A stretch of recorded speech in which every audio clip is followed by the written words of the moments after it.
Love Serye TV. Mr. Billionaire stay to forever. Tunghay na po natin ang ikasiyam na bahagi. Talaga? Sinabi niya yun sa'yo? Tumango si Mahal habang naglalakad sila ni Naya sa main building ng Little Arena. Sinabi niya ang mensahe at ang tungkol sa pagpunta niya sa Little Arena. Bago pa man makapagtanong sa receptionist si na Mahal, ay may pumigil na sa braso niya. It was Trix, the guy she once saw at the coffee cat. Her ideal guy no more. Mahal? Seryosong tanong ng lalaki. Tumango si Mahal. Hinatak siya ng lalaki at walang nagawa si Mahal kung hindi sumunod. Nakarating sila sa coffee cat. Tahimik na pumesto sila sa pangdalawahang mesa. Nakatitig si Mahal kay Trix at pilit na pinapakiramdaman ang sarili. Yeah, she was really in love with Roy. Wala nang spark kahit ideal man niya ang kasama ngayon. Si Roy ang gusto niya makaharap ngayon. Someone texted me saying you need help. I'll help you. Diretsang sabi ni Trix. Walang mababasang emosyon sa mukha. Tulong? Anong tulong? Gusto mo magtapat kay Roy, hindi ba? I'll help you. I'll even help you see if he was feelings for you. Or none at all. Nanigas sa kinauupuan si Mahal. Paano mong nalaman? Someone told me everything. She asked me a favor and in return, she will tell me her real identity. Pumayag ako. Paliwanag ni Trix. Napayuko si Mahal. What to do? Gusto na niyang umamin kay Roy para mawala na ang lahat ng mga what-ifs niya sa isip niya, pero natatakot siya. Natatakot ka siguro, biglang sabi ni Trix. Marahas na napatingin si Mahal sa lalaki. She noticed that somehow his facial expression had softened a little bit. It's okay to be scared. It shows you care. Your fear losing him means you care for him, but let that fear strengthen you. Humugot ng hangin si Mahal sa katiningnan si Trix. Paano mo ko matutulungan? Ang plano ko lang sabihin sa kanya na mahal ko siya. You know, men have fears too. Minsan tanga kami.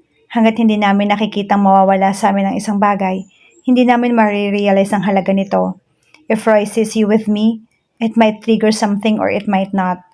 Let's test it. May ibinabang asul na invitation si Trix at tinulak palapit sa kanya.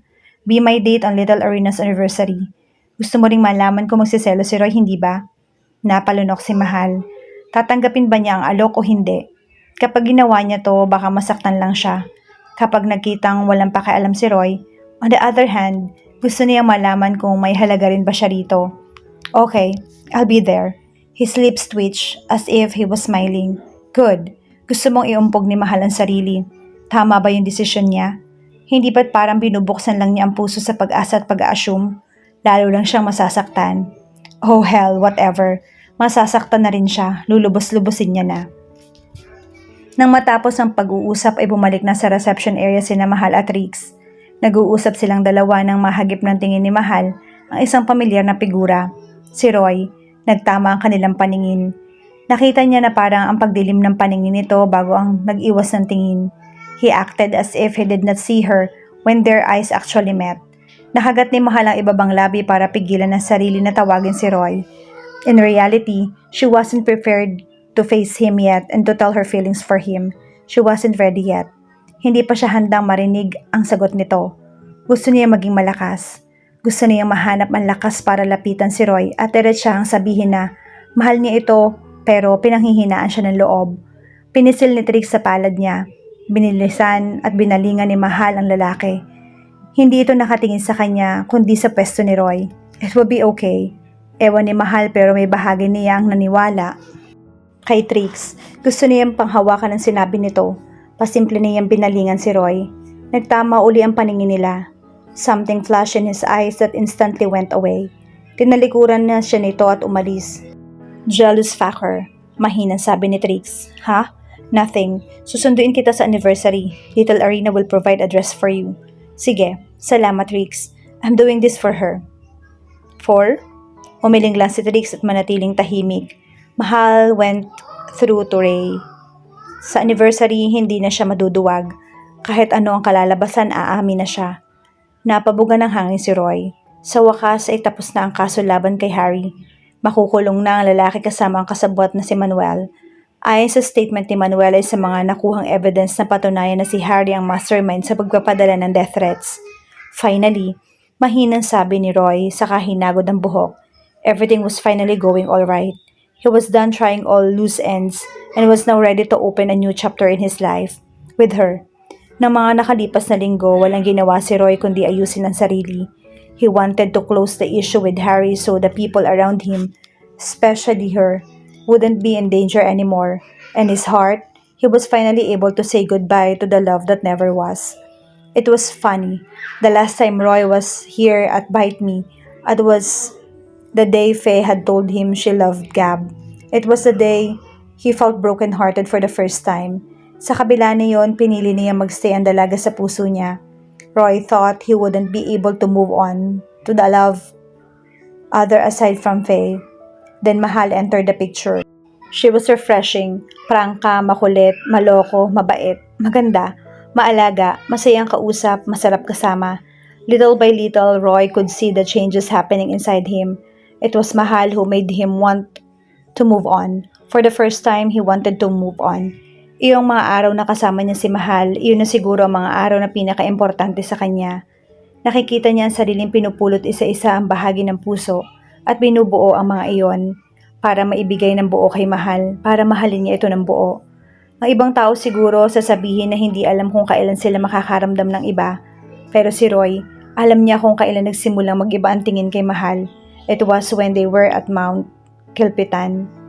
Roy knew at the time that Mahal would have been a big impact and place in his life and heart. But the moment he realized that the feelings were going deeper was when he woke up with her by his side, and it felt perfect. He liked the feeling and the thought of waking up every day and the first thing he would see was her face. He felt whole. Roy, who felt as if he would never love again, had fallen in love with Mahal. Pero kahit gusto niyang sabihin yon, hindi niya muna ginawa. Gusto niyang bigyan ng oras si Mahal. Gusto niya ipakita na hindi lang ito rebound love. Hindi siya tinulungang makalimot ni Mahal. Hindi nito tinakpan ang sugat sa puso niya. Instead, ginamot nito yon. Kaya nga mula nang makabalik sila galing sa Gada, ay pinili ni Roy na lumayo muna pansamantala. He missed her even more but it was for the better. Right now, he would get closure he needed so he could start anew with Mahal. Kuya Roy, ayun ka lang uli na dalaw. Kumusta? Bati sa kanya ng isa sa mga staff ni Faye. Si Hon. Kailangan ko lang kausapin si Faye. Nandyan ba siya? Yup, nasa office kasama ni Kuya Gab. Diretso ka na lang, kuya. Masuyong ginulo niya ang buhok ni Han saka dumiretso sa opisina ni Faye. Kumatok siya sa pinto nang may marinig ng come in. Ay pumasok. Nakita niya ang pagdaan ng pagkagulat at pagtataka sa mukha ni Faye habang nakangisi naman si Gab. Roy, napadaan ka. May kailangan ka ba? Tanong ni Faye. Tinanguan ni Roy si Gab. Wala siyang pakialam kahit marinig na lalaki ang sasabihin niya. Nilapitan niya si Faye at biglang niyakap. Faye would always have a space in her heart but the larger part of his heart was now occupied by Mahal. Roy, I love you, Faye. I always thought you were meant for me but I won't be able to move on from this. But she came. Binitawan ni Roy si Faye. Nginitian. Looking at her, he felt no bitterness, no pain, just acceptance. Hinagod ni Roy ang buhok at masuyong napangiti na lumitaw sa isip ang mukha ni Mahal. She made me want to be better, Faye. She made me want to love again. She made me feel again. I love her. Nginitian siya ni Faye saka hinawakan ng kanyang kamay at pinisil. I'm glad, Roy. Kung may deserving kang maging masaya, isa ka na ron. Masaya ako na nahanap mo na ang babaeng nararapat para sa'yo. Take care of Mahal, okay? Mahalin mo siya at ingatan. Kapag sinaktan mo si Mahal, makakatikim ka sa akin. Singit ni Gab na nakangiti rin at nasa mukha ang pag-intindi. I just want to say goodbye, Faye. Goodbye to the feelings I once had for you. Nilapitan ni Roy si Gab saka inilahad ang isang kamay. Take care of Faye. Sincere na sabi niya. They shook hands. Isang tango at ngiti ang iniwan ni Roy sa mag-boyfriend bago lumabas ng opisina. Na makasakay sa sasakyan, pakiramdam niya ay may naalis na mabigat sa ibabaw ng kanyang puso. He felt light. Pinindot ni Roy ang cellphone. Bumungad sa kanya ang larawan nila Mahalong nasa ibabaw sila ng jeep. Iyon ang larawang hindi niya ipinakita kay Mahal. Yun din ang larawang sobra niyang pinahahalagahan dahil sa larawan na iyon, nakatingin siya kay Mahal ng buong mapagmamahal. Now, all Roy needed to do was to talk to Mahal and tell her he loved her. Mahirap lalo pat hindi siya sigurado sa nararamdaman para sa kanya ng dalaga. Hindi siya ang ideal man nito, pero mahal niya si Mahal, kaya hindi na siya susuko. Kagaya nga ng sinabi niya noon, Ang pagmamahal ay pinaglalaban at ipinararamdam. Na makarating sa Little Arena sa main building, dumiretso si Roy. Kailangan niya makausap si Russell. Sa reception area siya unang pumunta. Pamu. Sino Russell? Nasa coffee cut. Sir Roy. Thanks. Pagkarating ni Roy sa coffee cut ay napakunot ang noon niya na makitang nakakumpol sa labas ng cafe ang mga kaibigan at parang may sinisilip mula sa loob. Walang ingay na lumapit si Roy sa kapasimpleng tumingin din. Inilibot niya ang paningin hanggang sa madako ang tingin niya sa pangdalawahang mesa. He saw Mahal and Trix. They were talking. Trix, one of the gracious member of Little Arena, was talking to Mahal and he looked as if he was enjoying himself. What the hell is the meaning of this?